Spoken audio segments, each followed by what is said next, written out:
Hello my homies, one smart cat doing some Puppet Master the game. However, this video is a little bit different than my usual Puppet Master videos. Let me go ahead and make myself a little bit bigger over here. So, this video is actually going to be a beginner's guide to Puppet Master the game. This game can be a little bit daunting whenever you first play it. There are a lot of puppets, there's a decent amount of humans, we have 3 humans right now, and they all play a little bit differently, and it can be a little bit overwhelming whenever you first jump into it. That being said, there will be timestamps in the description, so if there's anything in particular that you want to go look at, if you want to look at a specific puppet, a specific human, a specific map, all of that stuff is going to be in the timestamps, so go ahead and use that, jump to whatever you need to if there's something in particular that you want to know about. For anybody who is completely brand new and just needs to see everything, let me tell you what we're going to go through real fast. So, we're going to go through every single one of the puppets, first and foremost. I'm going to tell you what they're able to do, their basic stuff, and how you should be using them. Every single puppet has its own strengths and weaknesses, and there are some things that you should actively be trying to do with each individual puppet. That being said, it is fun to choose a particular puppet and be like, I'm gonna be the best tunneler ever. That's awesome, but you need to at least know how to use every single puppet, because there are gonna be times where you just don't have access to your favorite puppet. So it's very important to know what all of them are able to do. After we do that, we're going to go to the humans and we're going to look at what each human starts off with, what each human is good at, and what your basic strategy should be with each one of them. Once we're done with the humans, we're going to jump over to the 2 maps that are currently available. There is the attic and there is the 5th floor. We'll run around through each one of them. That way I can show you the particulars of each one of those maps, so you're not completely lost whenever you first get into the game. And it should be stated, I will have this in the description as well, I am making this video on the 18th of March 2023, so this game is still in early access and the developers are actively tweaking bits and parts of it. So when you do watch this video, just keep in mind that there may be small changes done to it whenever the developers do new updates and all that other stuff. That being said, let me make myself into small cat real fast. So before we go check out the puppets, let me just say there is a single player and a multiplayer. My experience is pretty much based on multiplayer because that's the majority that I spend my time on, and I think the majority that most people are going to spend their time on. The single player aspect of the game is called Toulon's Journals, and it's basically like a sandbox mode. You can see up here, sandbox game mode, where you complete objectives, fight enemies, and collect Andre Toulon's journal pages. So in here, you can go to either one of the current maps that are in the game, the 5th floor or the attic, and you can use this to basically get used to the maps. You run around on the maps, you can get used to the puppets. This is what I'm going to use to show you the puppets and everything. And it's just a nice way, a nice little buffer to go around and figure things out before you jump into the multiplayer. Alright, now let's go to the puppets. Alright, here we are in the single player mode with the Blade. We're in the single player mode just so I can show you all of his stuff.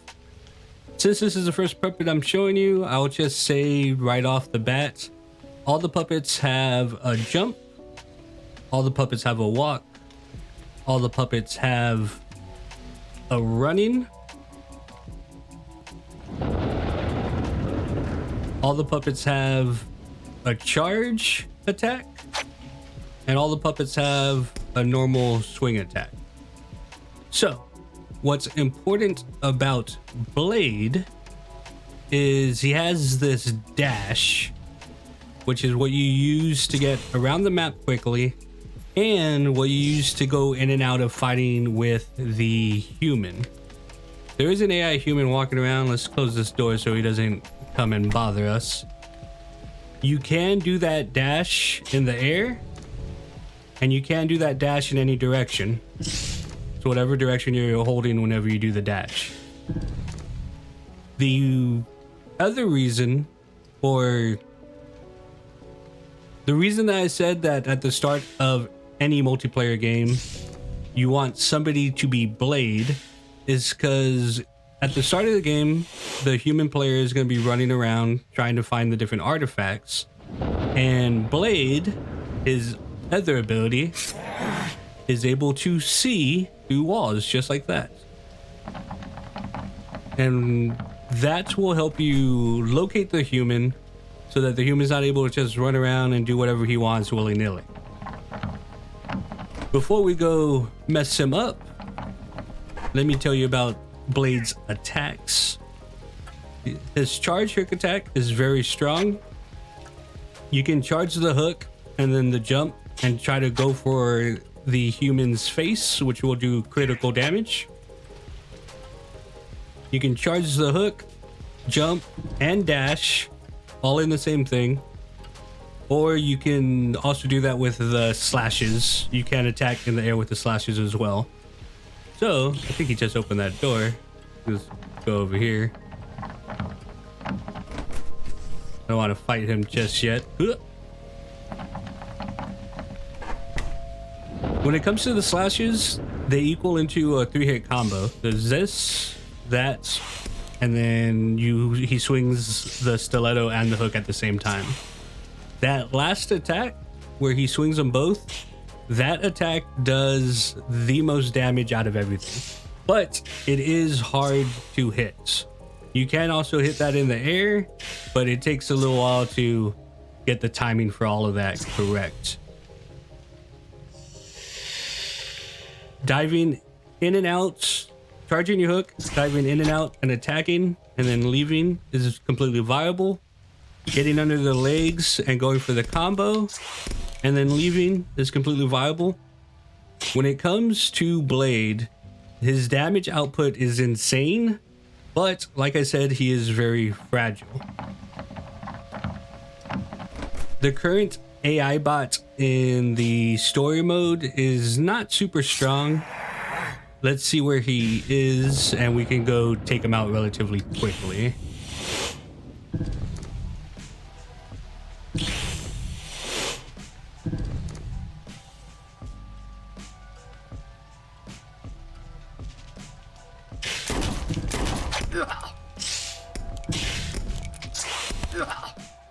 Got him down.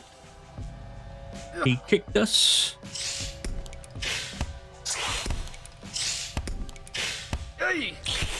And there we go. That's good elimination for him. It's not that easy when you're facing a human player. It is not that easy by any means. But if you get good with Blade, you can be any human's player's worst nightmare. A good Blade is very, very scary. Alright, so let's move on to Leech Woman. So if Blade is your hit and run DPS, your hit and run damage guy, Leech Woman is your DOT, your damage over time. Now, what I mean by that is the fact that she has the abilities to do leeches and all that, which we'll go through here in a second, is very important whenever it comes to the team composition and trying to bring the human down. Anytime that you guys are fighting the human, if the human starts to get low health, they may try to run away, because if a human is able to get away and not take damage for a couple of seconds, then they can regen their health relatively quickly. That's where Leech Woman comes in. So she does have her dagger, which does a charge attack and a normal slash attack. But then she's able to spit leeches as well. And if she's able to hit with these leeches that she spits, they do damage over time, which means that if the human does run away, the leeches will keep ticking their health down so they can't ever actually get their regen done. That is huge when it comes to some of these fights against humans. Her other ability is to put a big leech on the floor, which will stay there for the entire game until either the human steps on it or the human destroys it. Because if the human sees it, they can shoot it or they can hit it with a melee and it will destroy it. You can run up to the human and put the trap directly on them. That does work. And either way, it'll continue to do damage over time, just like the other leeches that you're able to shoot out of your mouth. She does have another ability, which basically lets her get down on all fours and do like a crab walk, a spider walk, kinda. That makes her move a lot faster. Leech Woman's role, whenever it comes to being a puppet squad, is to stay on the human's ass, keep firing leeches, and making sure that they don't regen their health. And let's jump in and I'll show you what the abilities do. Alright, so here we are as Leech Woman. Like everybody else, she has a jump, she has a charge attack with her dagger, and then she has normal slashes with her dagger. You won't be using these too often unless the human's down and you just need to get some decent damage in, because the leeches that she shoots with her first ability, they don't do a lot of damage, but the fact that they do the damage over time is the important thing. So you can get a bit of range with these things. You just have to get used to, you know, sticking your head up and launching them down the hallway. And then you get the big leech. That's the one that will stay around until either the human steps on it or the human destroys it. Let me open up this door so I can do my running ability. I'm gonna go ahead and show you her run animation because I love her run animation. It's so good. So that's a regular run animation. And this is the spider crab walking animation. She can move around the map very quickly. She can still launch these. Whoop, don't want to fight him yet. She can still launch the regular leeches, but here's something to notice. Right there, I could not move right there. So whenever she transforms in or out of the little spider walking thing, you're not able to move. So if you do that in front of the human, that could be, you know, could be the end of your life as Leech Woman. With her dagger, she is able to open up the vents. Something to notice though, when you are in crawly mode, she doesn't have access to her daggers. So I'm not able to open vents. So you don't want to be somewhere, go into this, and then, you know, be stuck here because you can't open the vents. If you push the ability button again, you can come out of your thing early, but there is still that, you know, half second of where you're not able to move. Yeah, so that's what you want to do with Leech Woman. Like I said, damage over time and make sure that the human does not regen their health. Now, Leech Woman isn't super strong on her own, but this AI is relatively weak whenever you first do the story mission or the solo mission. So let's see if we can get him down. Let's go find him.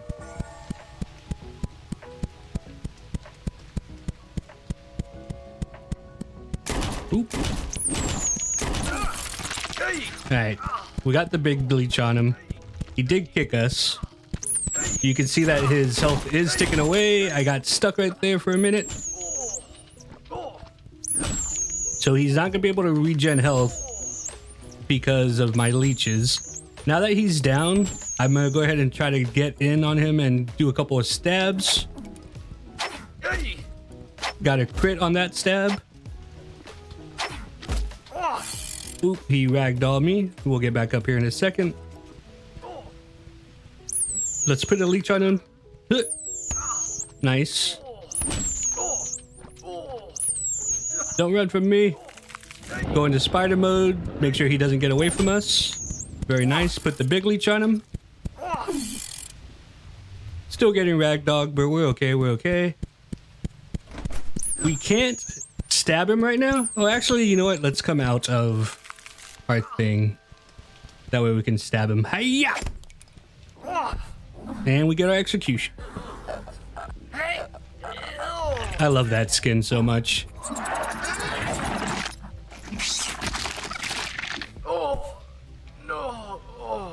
There you go. I'm a huge fan of Leech Woman. Leech Woman is fun. Back to the puppets. All right, let's move on to Tunneler here. Now, Tunneler is an interesting puppet, and the reason for that is he doesn't have as many abilities as the other puppets, but his ability that he does have, if you get good with it, you can pretty much lock down any human. So what he does is he turns on the drill and you put it into the human and it causes a stun and it reveals them to the other puppets. The way that you utilize this is that he has another ability called ramming speed, which basically it's kind of like Blade's charge, except it goes even further than Blade's charge. It doesn't recover as fast, so you can't use it as good for, you know, dipping and dodging like Blade's able to do. It gets you around the map quick, and you can in instances use it to get in and out of fights, because Tunneler's reload does take a little while for him to, you know, get his screw head working correctly. So I think the best way to describe how Tunneler works is to show you how Tunneler works. Alrighty, here we got our Tunneler. Same thing, he has a jump. He has a walk cycle. He has a run cycle. Alright, so after we do the run cycle, let's turn on the drill. It takes a second to start up. You can see there in the bottom right, the number going down, so you are able to have it for a while. This is his charge attack. He can use that to be chasing after the humans. He can also do that with the drill. And also, like I said, it doesn't recharge as fast as Blades, but you can use it to get away from a situation. That way you can reload, because it does take a minute for you to reload. And for the most part, that's pretty much it with what he's able to do. You can use this to open the grates. Go ahead and put it back on. Let's go find the human so I can show you how it stuns him. He can get around pretty quickly. Where is the human at? We gotta open the door over here. So whenever you put the drill into the human, it does kind of stun lock him, but you need, I think he just opened that door. You need to keep it in him for the stun lock to keep on working. See how he stutters like that? Whenever he's stuttering, he's not able to move.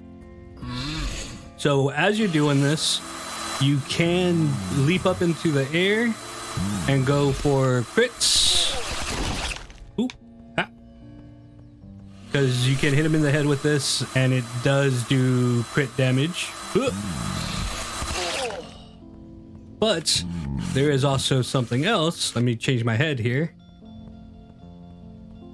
If you're at their feet and you look up, you can actually crit from the floor.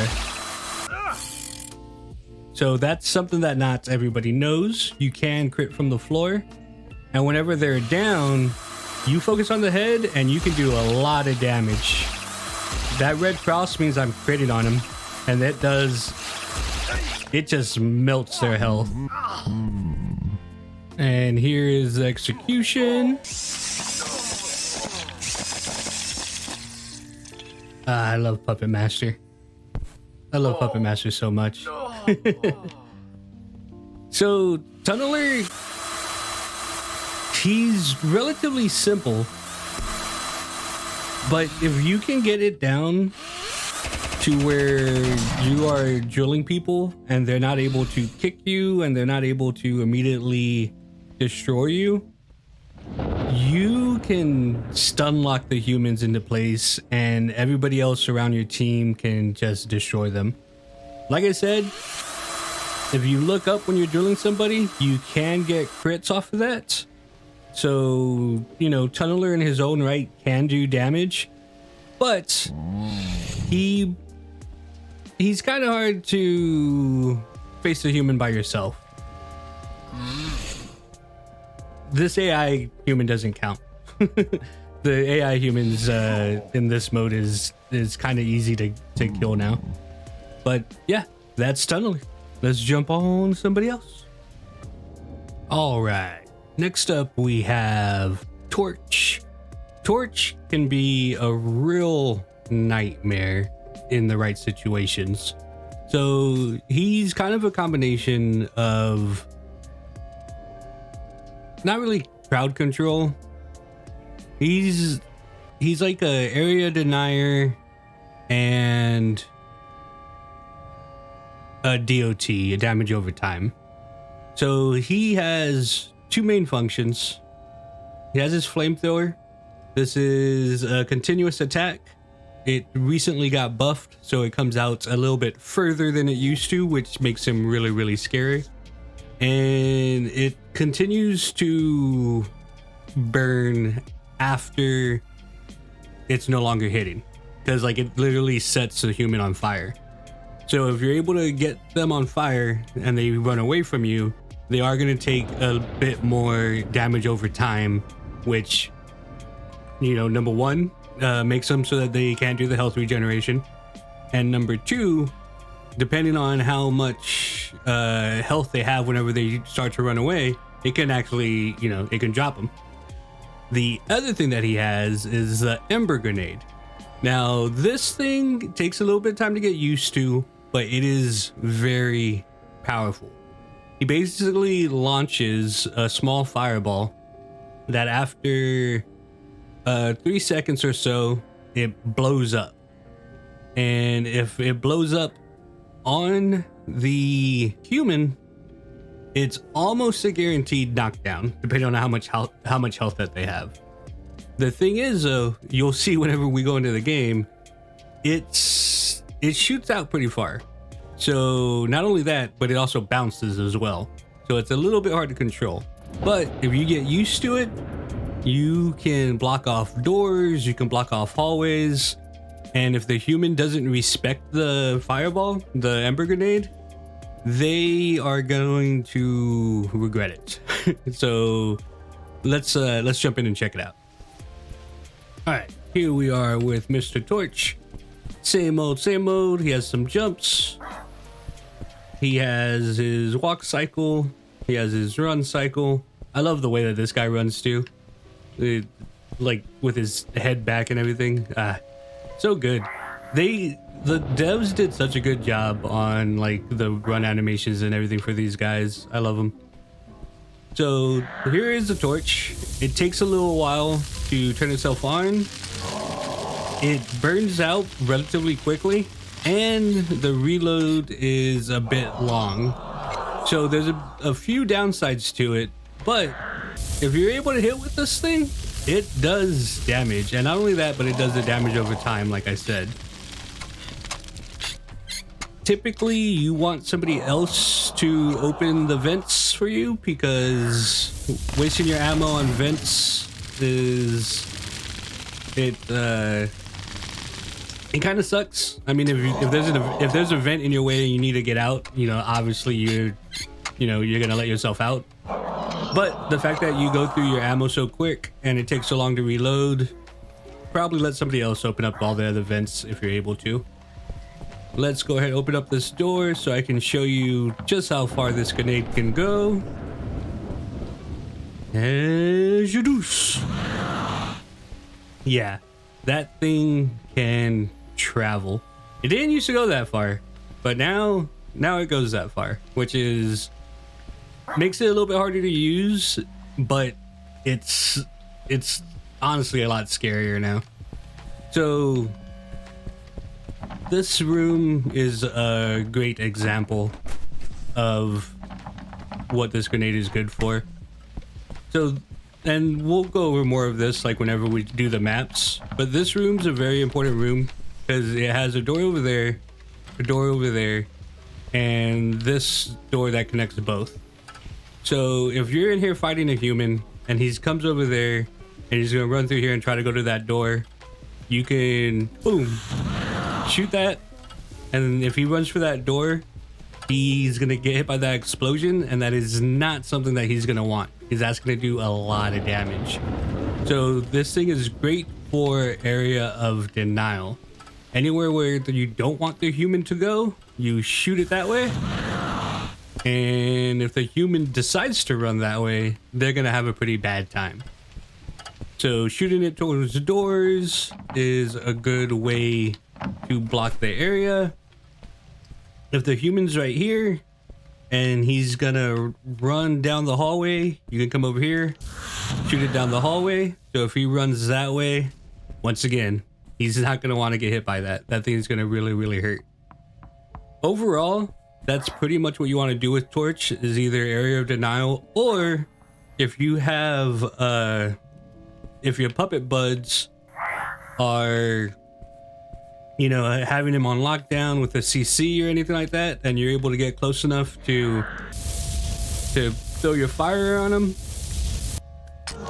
The fire does a decent amount of damage, and the damage over the time, just like Leech Woman. Not only that, but the fire also hampers the visibility and can make it very hard for the human to see the puppets. Ooh, he didn't get hit by that.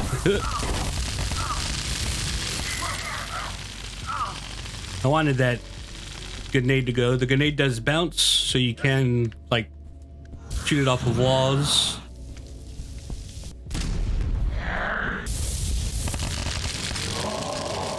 There is an optimum distance for whenever the human's down that you can stay out of the kick range and still get the fire to go through. Ooh, he didn't keep running.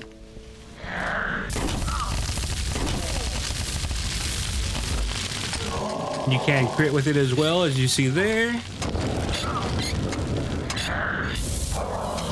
Get a little bit closer, make sure we hit, back up a little bit so he can't kick us. We'll let the fire go down and then we'll execute him. Come over here, get away from that plant.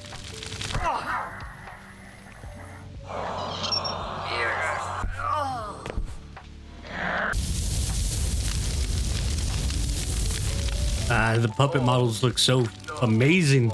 I love it. Yeah, so Torch can be a real monster if the human doesn't take care of him. So area of denial, and then damage over time with the fire.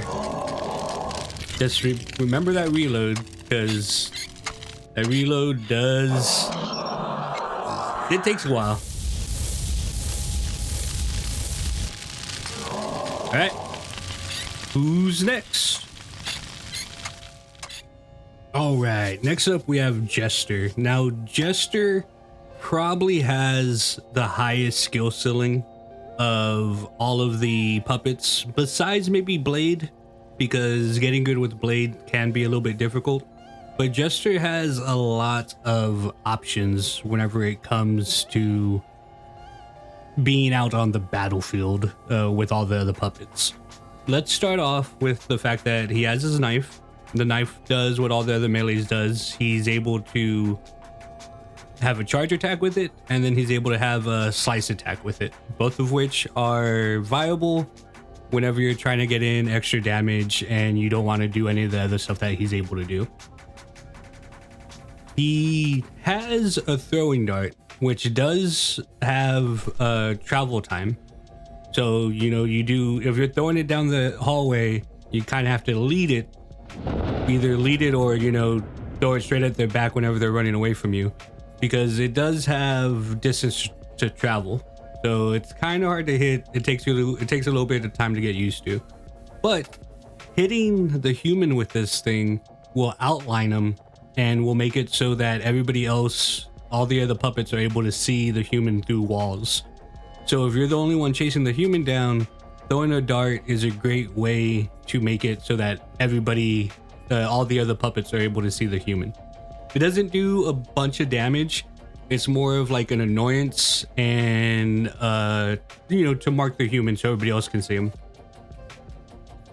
Besides the vials that are hidden in the vents, which puppets are able to use to heal, Jester is the only way to heal the other puppets. He's able to pull out a syringe of the secret formula and pump it into the other puppets and give them health. He can only do this 3 times in a specific, you know, lifespan, but it can be a game changer. If you have a Pinhead running around or a Blade running around or anybody that's doing really good and you just don't want them to go down, Jester can keep these puppets alive and can be very, very annoying while doing it. Like in a lot of other games, taking care of the medic first, like killing the medic first, is a completely viable option, because if you're able to take the medic out, then the medic can't heal the other people. So Jester is usually a top priority target. Or if you don't want to kill him, at least kick him so that he's not able to heal people. The next thing that he has is a really decent dodge ability. He's able to spin and it gives him 2 seconds of invulnerability. It takes a little while to get used to, because it basically happens at the very beginning of the animation. And when you're not used to it, you may think that you should have been invulnerable and you still get like kicked or shot or whatever. So it does take a little bit of time to get used to, but once you get used to it, you can be extremely annoying with Jester. The next thing that he has is Party Popper, which is a trap that can be set down just like Leech Woman's, you know, big leech. And if you put it on the ground, it stays there for the rest of the game until either the human steps on it or the human destroys it. If you don't want to set it as a trap, you can straight up run up to the human and like put it under his feet to use it aggressively. It doesn't do a lot of damage, but it does knock the human on their ass, which does 2 things. Well, it does 3 things. Number 1 is fucking hilarious. Number 2, it disorientates the human because they get ragdolled a bit. And like number 3, it basically stops them it CCs them for a little while so that everybody can get in some free hits while they fall to the ground, and then they have to get back up before they're able to move.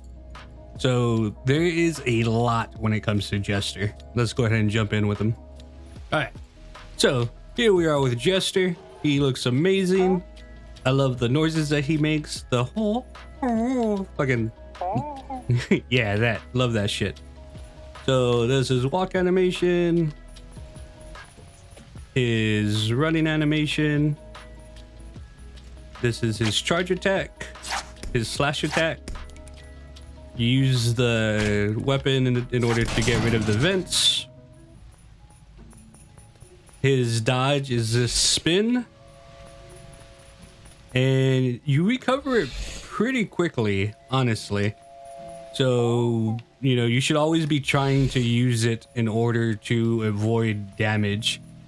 Something that humans like to do is like hide behind doors and stuff whenever you're opening them, or hide behind corners. So like whenever you open a door, you can do it just to make sure. Whenever you're coming around a corner, you can spin into the corner. That way, if anybody's waiting for you, hopefully you won't take any damage from it. This is the Party Popper. You can set it down right there, and it will stay there until it gets ran over. It does actually make Jester noises. So like if we leave that there and like we leave the room, that thing will continue to make Jester noises like while we're not here. So that's our dagger. Those all those. Here is the syringe. There are 3 doses. You simply go up to one of the other puppets and you'll get a what's the word? Like one of those. you'll get a thing saying to inject them and you can heal them. You only get 3 of them per Jester life though. So you know, it's not exactly use them sparingly, but just know that whenever you use the 3 of them, you do not get them back. Here is the dart. They do get stuck in walls and they do get stuck in the human, which is awesome because the human will look like a pincushion. But whenever you hit the human, like I said, you'll be able to highlight them for everybody else to see. They do have travel time. So you do have to make sure, you know, that you're gauging yourself whenever you throw them. You can also aim down sights with them.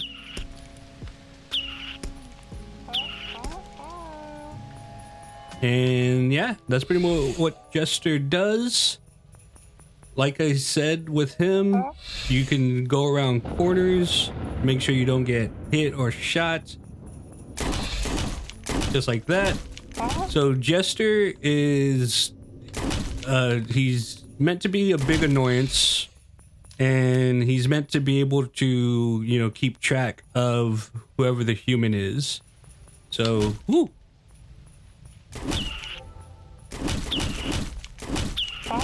Okay, so that's how that looks.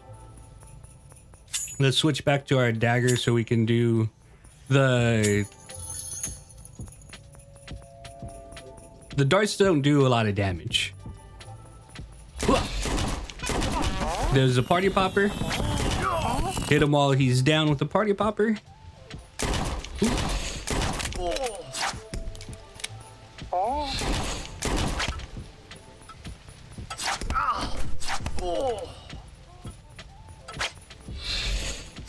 Dodge the kicks.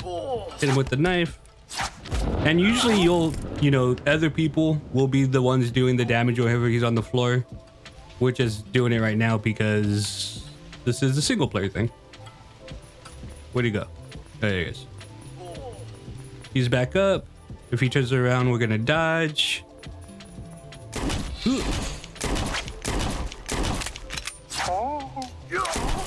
Ow. You cannot heal yourself, by the way, with the syringe. You can only heal other people. Come here.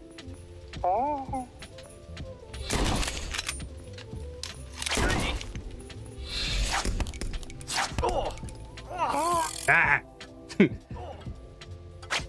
So obviously he's not the damage dealer, but he can be incredibly annoying and he can keep everybody else alive.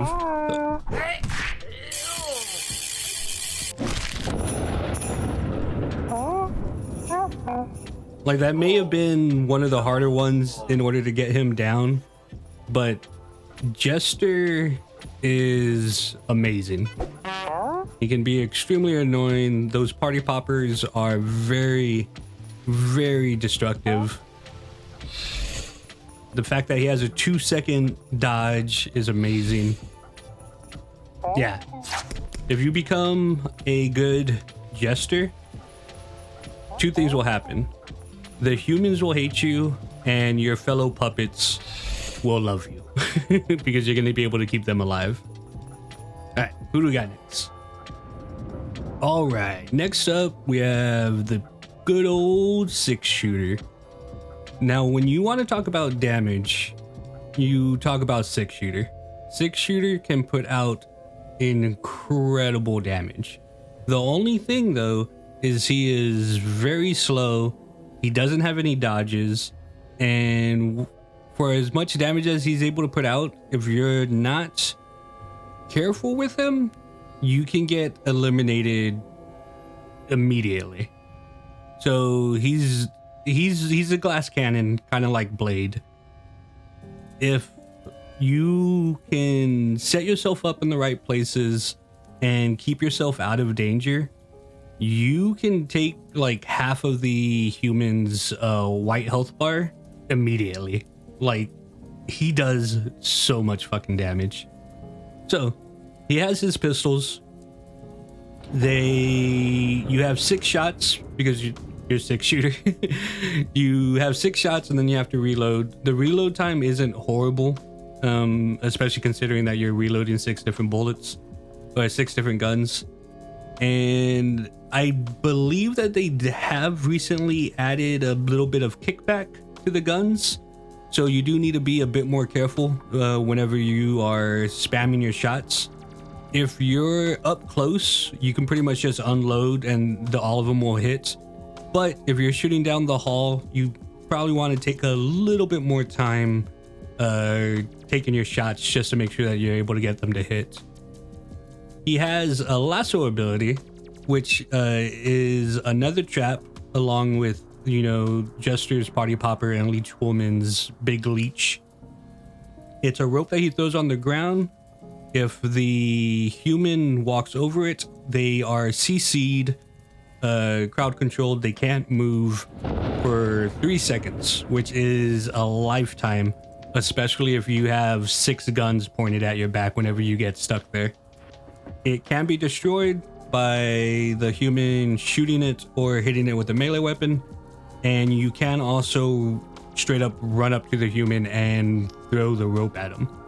So he's a lot of fun if you can get used to him, and if you can get around his lack of mobility, you can do a lot of damage.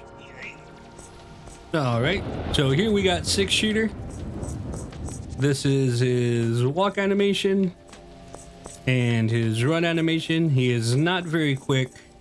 He does not jump very high, so his mobility is pretty horrid. But like I said, it's because of how high his damage output is. He can get vents open with 2 shots.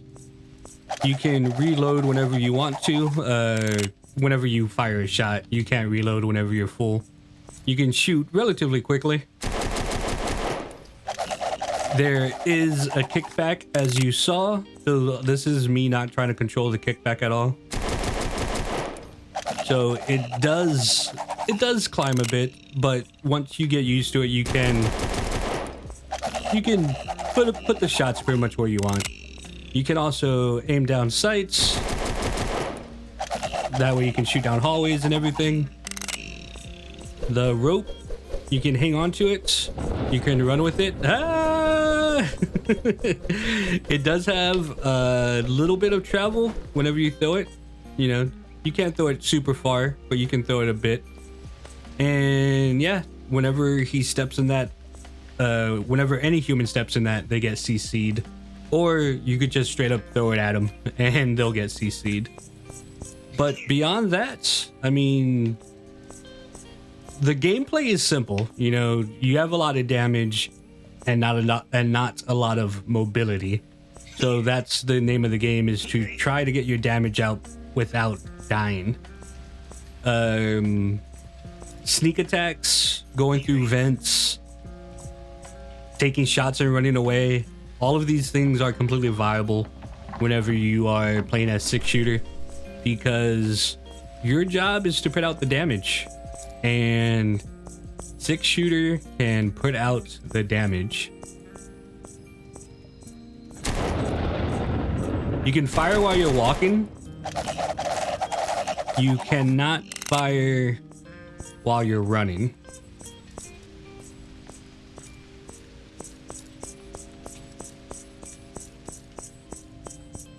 Yeah, so you cannot fire while you're running. Where'd this guy go? Let's see. This is my body because I died. He surprised me. I didn't expect him there. Where is he? There he is.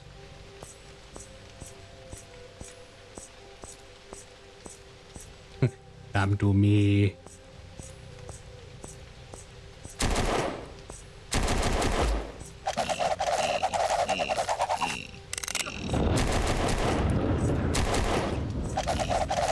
He puts out the damage. And headshots do count, and they do a lot more damage. You can just spam it whenever you're close. And yeah.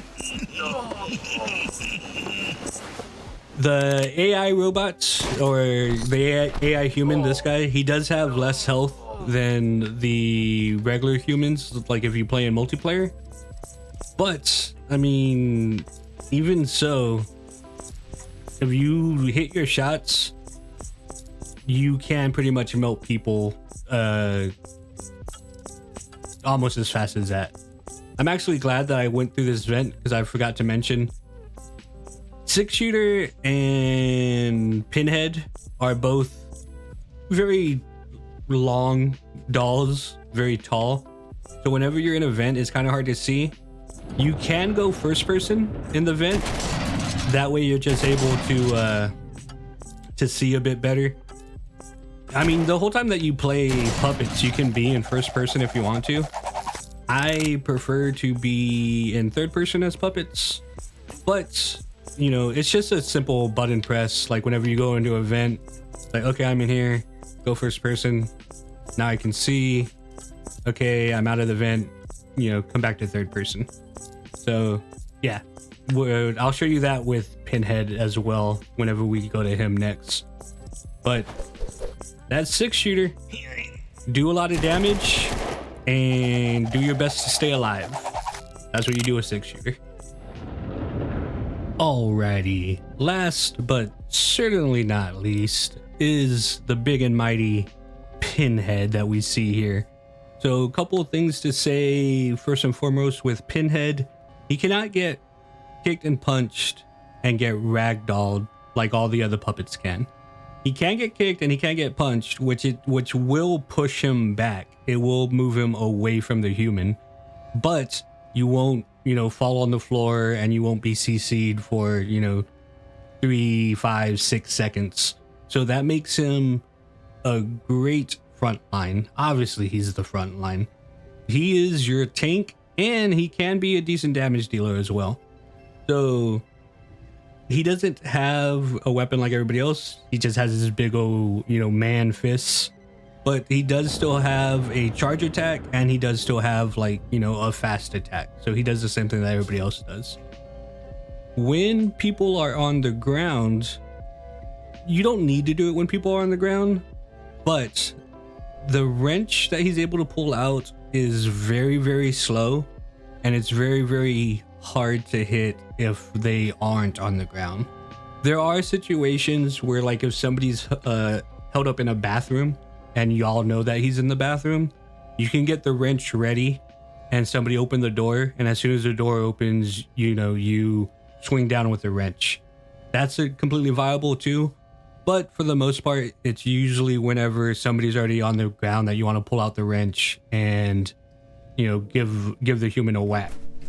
It's pretty much so slow that you can get one good swing at a human who is down on the ground, and then after that, you might as well just switch back to your fist because you're probably not going to get your second swing off.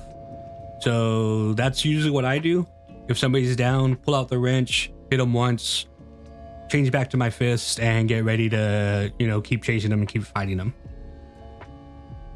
He has a brick ability, which is really, really awesome. It's basically kind of like Jester's pop-up, his popper thing, where when you throw the brick and if you hit him, it makes the human ragdoll. So same thing, it looks hilarious and it is hilarious. It kind of, you know, confuses the human a bit because they get ragdolled and they have to reorientate themselves. And it puts the human on the ground so everybody can get a couple of free hits in. It's it's a great momentum stopper. If the human's like trying to run by you or trying to close the door or trying to open a door, any of those things, you pull out the brick, you nail them with it, and it's a great way to start an engagement. This last passive I already talked about. You get pushed back by punches and kicks, but you do not get, knocked to the ground with them. And let's jump in. Alrighty, here we got Pinhead, his menacing walk animation, which is really scary. His running animation, which is also just as terrifying. His jump. And his charge attack. His regular attack. Those are how you're going to want to break vents.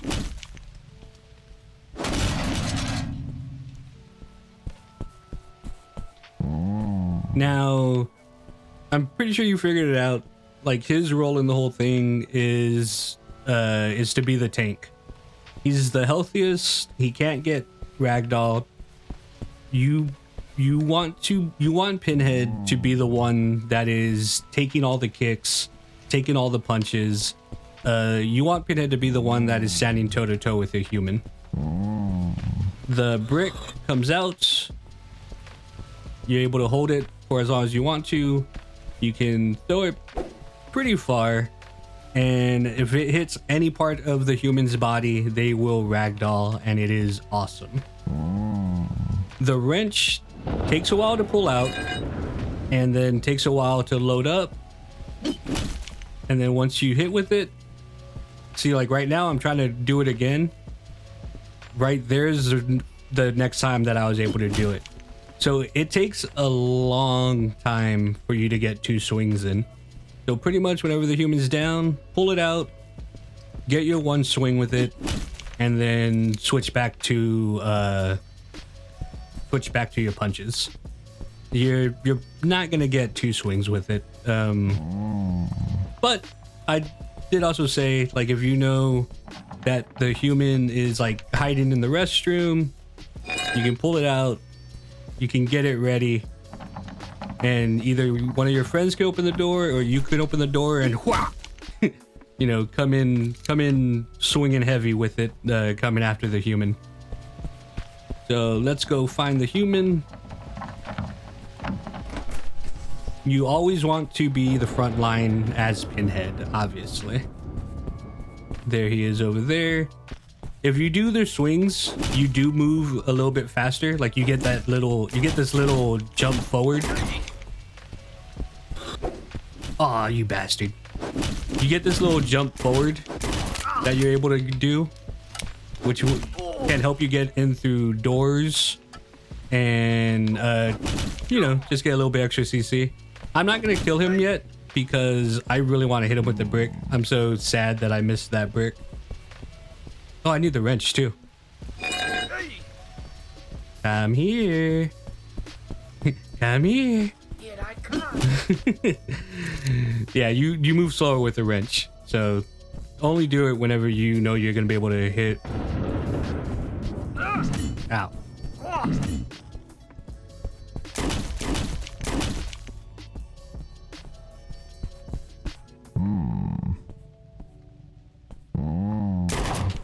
Yeah. There's the brick. Double hit. So your biggest worry as Pinhead, like since you don't have to worry about kicks or punches or anything like that, your biggest worry is the gun. The gun is anti-Pinhead. Like the gun is how you get rid of Pinhead. All right, we got him down. Pull out our wrench. Boom. There we go. Immediately into execution. And then, that is towards the fact that he is the AI, but against, human players, that wrench also hurts.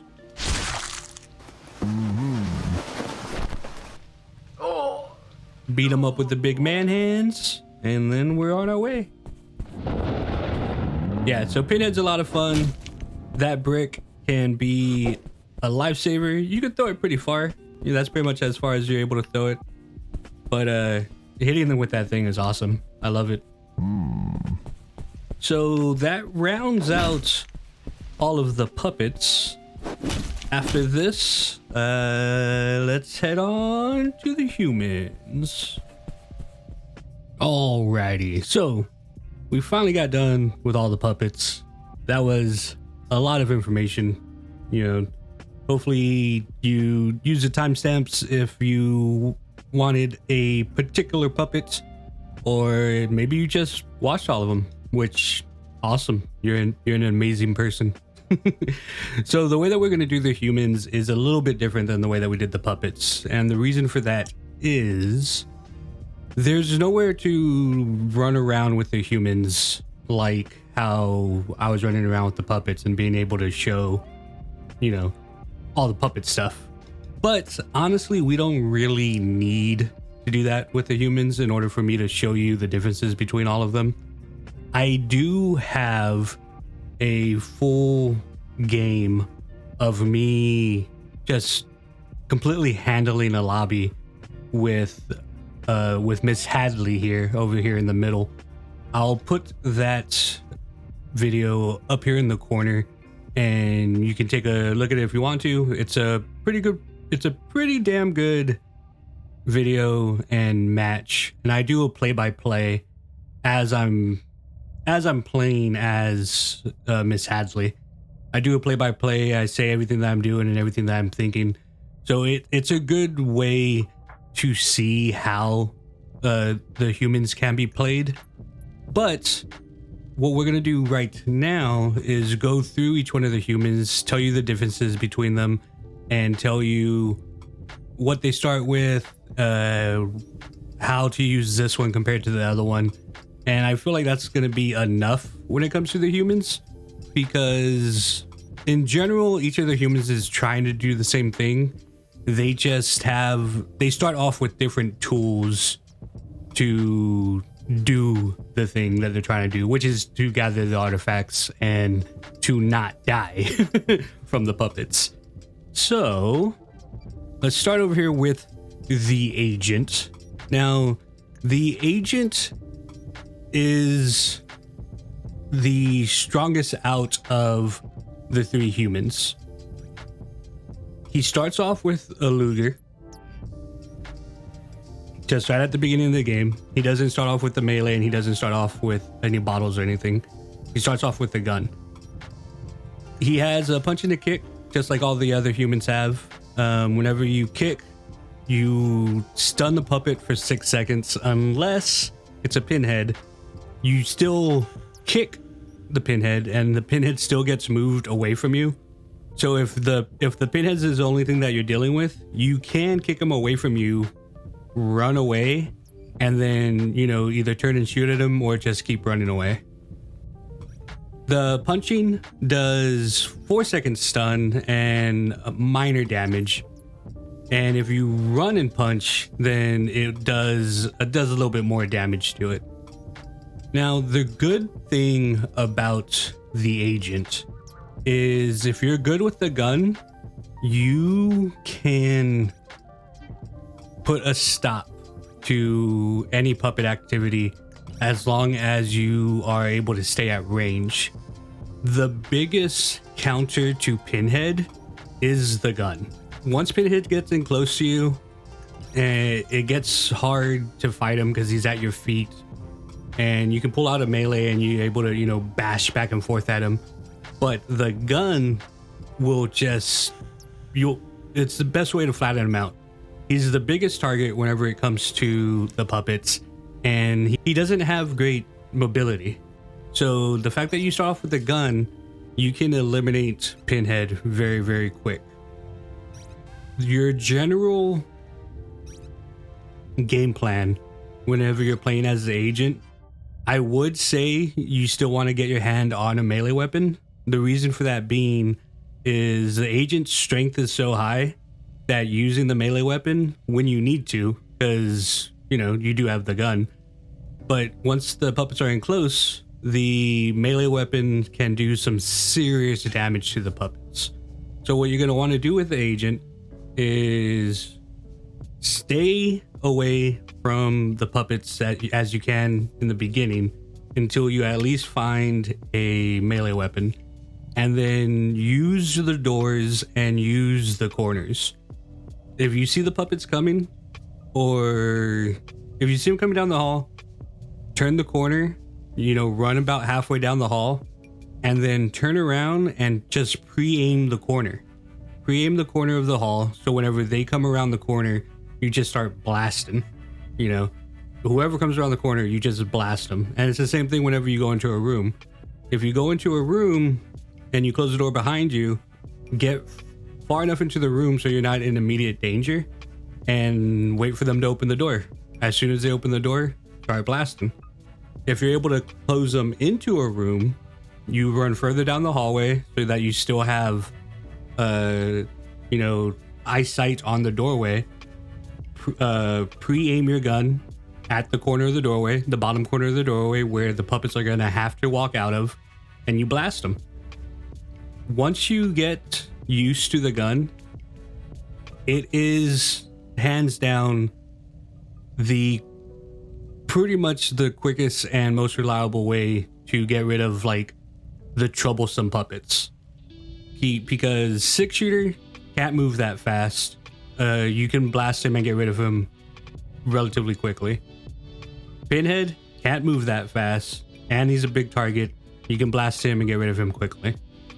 Then whenever it comes to Blade, and whenever it comes to Jester and all the small guys, that's why you need to get your hand on a melee weapon. My personal favorite melee weapon is the wrench. There's other melee weapons that have longer range, like the fire poker and stuff like that. Honestly, whatever feels good to you is what you should use. My preference is the wrench though. And with the agent's strength, you should be able to handle pretty much whatever the puppets are throwing at you. The big guys get shot, and the little guys get smacked with the melees. Alright, now switching over to Miss Dana Hadley. This is my favorite character, my favorite human character, and a big reason why, first and foremost, she has the kick, she has the punch, all the humans have that. She starts off with the wine bottle, which means she does not start with the gun and she does not start with the melee. The wine bottle, however, is very, very powerful, and it can one-shot most of the puppets. The issue with it though is it has a wind-up, so it can be somewhat hard to hit with. You can get used to it, and you can become very good with the wine bottle. And this goes for any of the other stuff that you can pick up on the ground too, because pretty much anything in the map, there's plates in the map, there's bricks in the map, there's vases in the map. What else is there? More wine bottles in the map. Any of that stuff that you see in the map, you can pick up those items and you can use them to throw at the puppets. They all have the same thing as a wine bottle though, where there's a slight wind up. If you get good at those, you can one-shot the puppets. And same thing like with the agent, you could pre-lock on around a corner, or whenever you close the door, you turn around and you face the bottom corner of the door and you just get ready to throw. So whatever puppet comes in first, takes a wine bottle to the face. The issue with her though is she only gets 5 of these things, so you can burn through them really, really quick.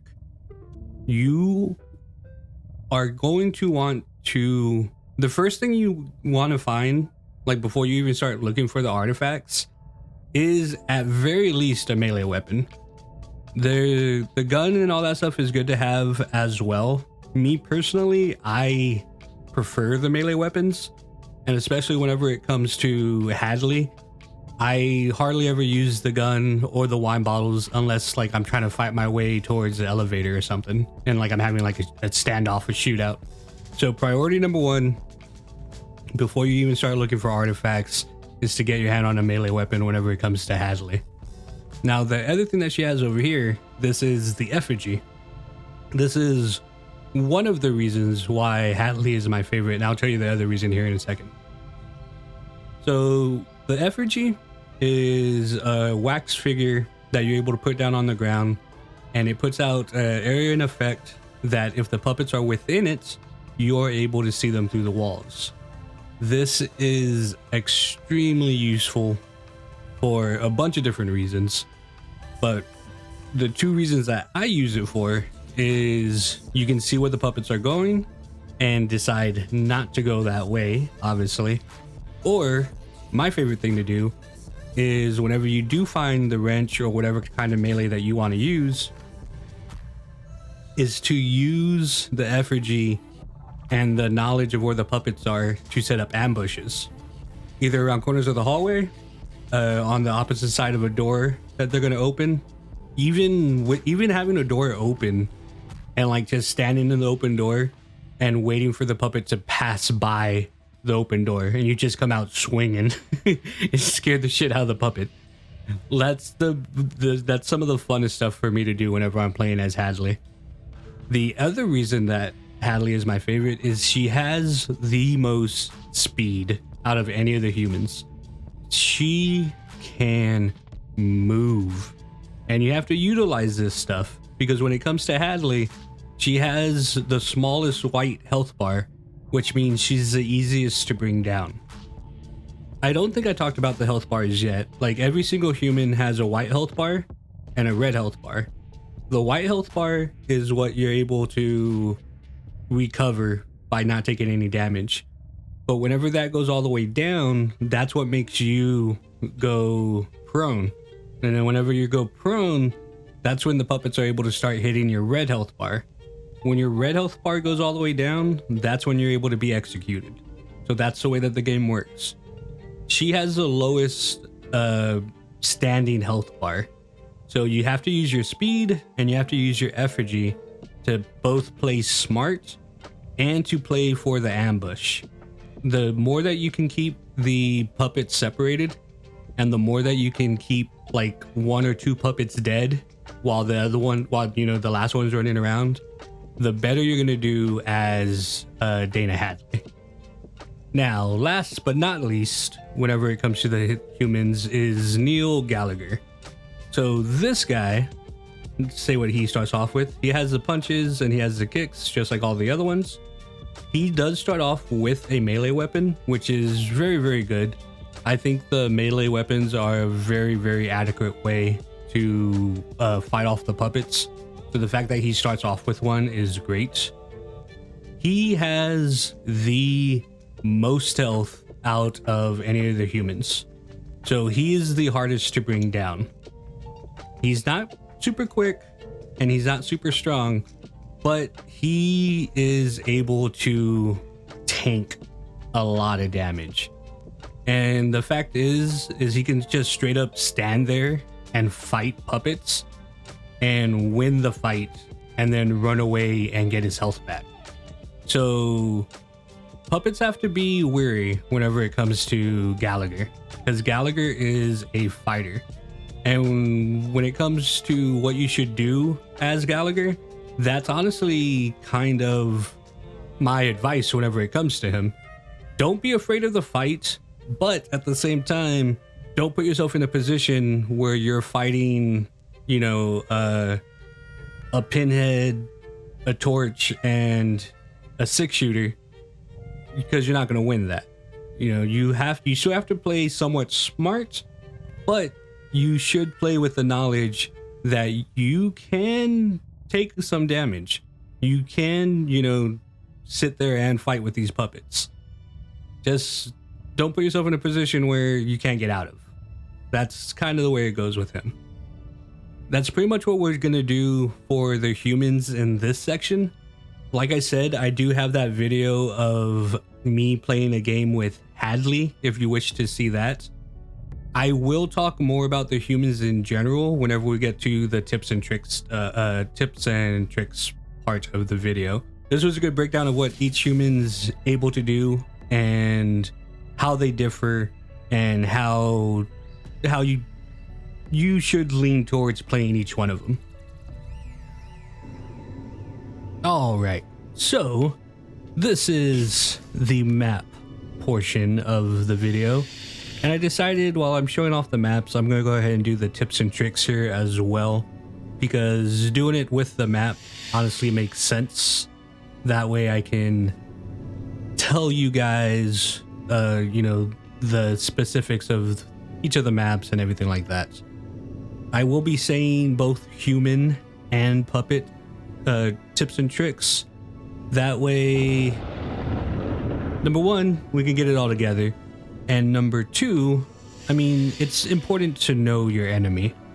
So whether you want to be puppets all the time or whether you want to be humans all the time, it's important to know what the other side is doing, or what they're thinking at least. So, starting off, this is the 5th floor. This is where the human starts, right here in front of the elevator.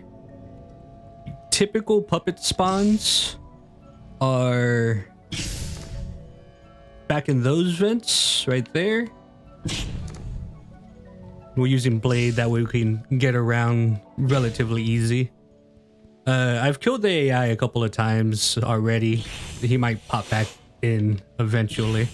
This is still the single player part. In those vents is another puppet spawn. This is where the typical spawns are for everybody. The human always spawns in front of the elevator. The puppets sometimes spawn together or separately. And then back down there or through there is the last puppet spawn. So let's go back to the beginning real fast. I've already pre-opened all the doors and everything to make it easier. That guy's back alive. Let me go kill him real fast.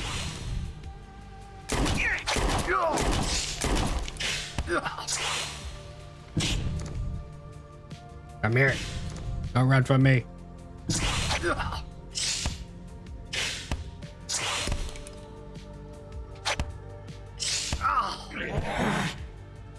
Get him out of the way. No. Blade's so cool.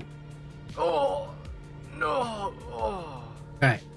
So the first tip in general is humans, you want these doors open. The more doors that you have open, the more you have mobility. And as I'm doing these tips and tricks, like, they pretty much counteract each other. So if the humans wants the door opened, puppets, obviously you want the doors closed. Now, it does take puppets longer to open and close doors, but that is why the puppets have vents. When you're in a vent, you can go to first person view to make it easier to see. And then when you come out of a vent, you can come back into third person, or however you choose to play. But if these doors are closed, my puppet players, it cuts off where the human's able to run to. So don't worry about the doors being closed for yourself, because you have other means of getting into the rooms. Utilize the vents. You gotta utilize the vents. All right. So, important rooms are these two. This one and this one are important because they're connected. If the humans can get these doors open, then they pretty much have like a free escape whenever, if they're fighting right here, they could just turn, boom, close this door, boom, and just keep on running. So that's an important spot. These rooms over here as well for the same reason, because they are connected. This helps the human get away quickly, as does these two rooms, because they are also connected. So those three rooms, humans, if you can get those doors open, you will always have a way to get away from the puppets. So that is important for the humans. And for the puppets, you probably want to keep those doors closed. Let's go back to the front. Now, those are the rooms that are connected. All the rest of these rooms are alone. They're not connected to any other rooms. So these are all by themselves. This is the dining room. Because I'm in the solo mode right now, it's locked. And the only way to get in is through a vent. But I mean, it's just a dining room. The stuff in there is there's plates and vases and stuff that humans can use to throw at puppets. This room is all the rest of these rooms are like standalone by themselves. None of these are connected to anything for humans, but there can be artifacts in any of these rooms, humans, so you may have to check them. This room is one big theater room that has 2 doors. This is another room that if you can get the doors open can give you a quick getaway. We'll keep going around over here. This room is closed. Puppets, there's a vent back here that you can use to get in and out. This is a closed room. Closed room. One tip for the puppets, opening this door and this door is a good idea while keeping the brown doors closed. And the reason for that is because the puppets have an easy way in through here. And then you could just, boom, you're here. And boom, you're here. So that is good for the puppets. Now, a lot of those rooms have vents on them, and I've already opened them. A puppet tip is to come down here. One of y'all come down here. It should probably be Blade because he can open all these vents with just one charged hook swing. Open these vents on both of these sides. That way you have access to all of these rooms quickly. Humans, you can't really do anything about that. The only things you can do humans is just know where the vents are. So if there's a puppet coming in, you'll be able to at least know where they're coming from. But for the most part, that's pretty much it with this map. Puppets, y'all can hide in here if you want to. If you want to be cheeky and be like, ha! This map is pretty... Ow! This map is pretty easy, pretty self-explanatory.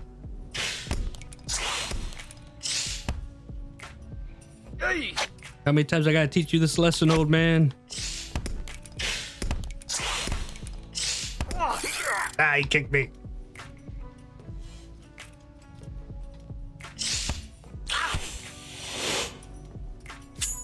We'll probably end this map on that kill right there. All right, so this is the second map. This is the attic. Now, where we're standing right now in front of the elevator, this is where the human always spawns. They always spawn right here. The puppets actually always spawn upstairs. So I'll show y'all that here in a second. But starting off, I need to point out, so the humans, whenever they start, they can, oh, the agent's already back alive. I killed this guy so many times. Let me kill him real fast. If I don't kill him, he's gonna be trying to get me whenever I'm talking to you guys. Get rid of him real quick. Get out of here. Don't come back. Let me do my map tour, damn it. Okay, so the human starts right here. He can run down that hallway, which connects to this room that's directly in front. He can run down this hallway, or he can run down this hallway. But something that a lot of puppets don't know and humans don't know is there's a door right here that's right next to the elevator that leads upstairs. So humans can immediately go upstairs if they want to. So a lot of puppets, as soon as they spawn, everybody just runs downstairs. Somebody should at least check this door to make sure that the human's not coming upstairs. And also, you know, tip to the humans, if all the puppets run downstairs, then you can come up that back door and you can come upstairs when everybody's, you know, nobody's up here. Let's go over here and I'll show you where the puppets spawn. So this is Toulon's attic. The puppets spawn all around this room. You know, some of them spawn on the shelf, some of them spawn over there. There's a little hole right here, and some of them will spawn in here, you know, just standing here in the darkness. So puppets, an easy way to get down is obviously through this door and this door, and that takes you to the big stairs. Or there's a small hole right here on the side that can take you to the stairs right here. Or you can break this vent, which I've already broken. And if you go to the left, there are holes that go into bedrooms. That's what this is.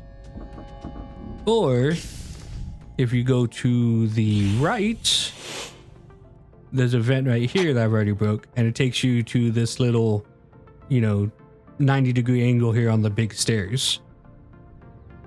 If you explore these vents, there's a bunch of different ways to get down into the first floor. You know, this takes you over here to the end of the big stairs. So, a bunch of different ways for puppets to get down.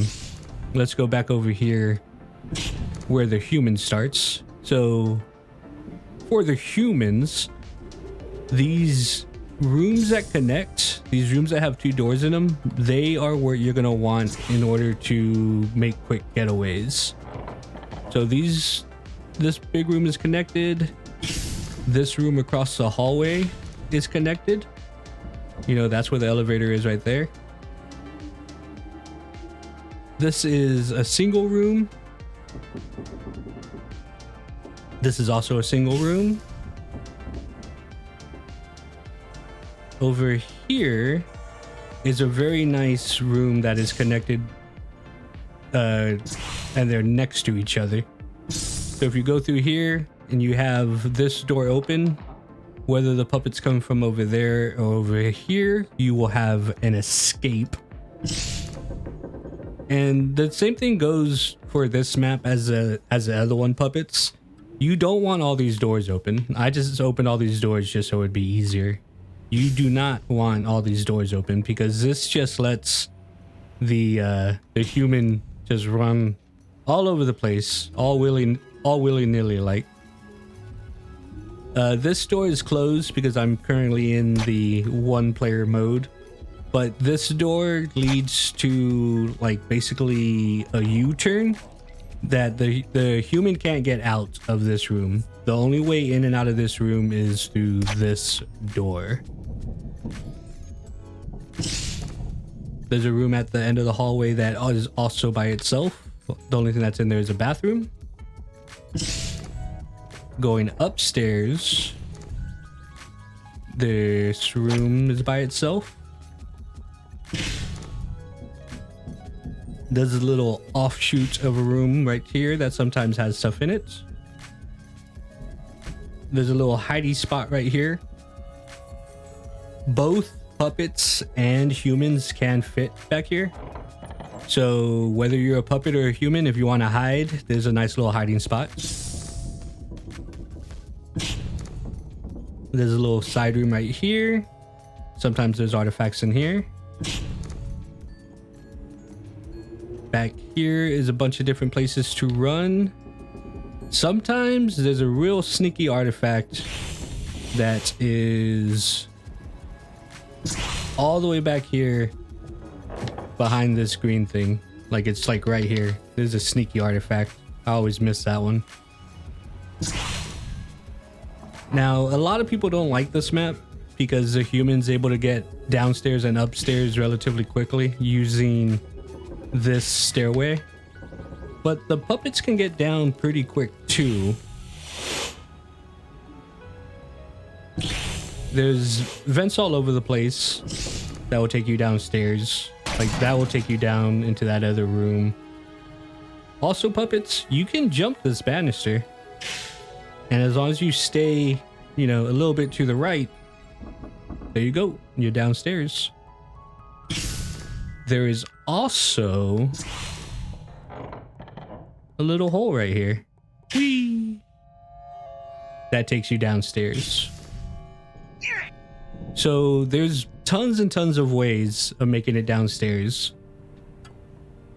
I just think that people aren't used to this map, which is why they don't like it.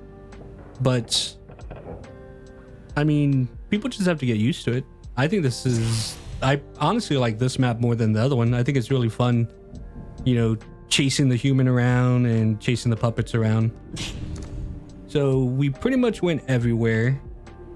I can't think of anything else that you need to know as a puppet or a human. So let's go back to the main menu.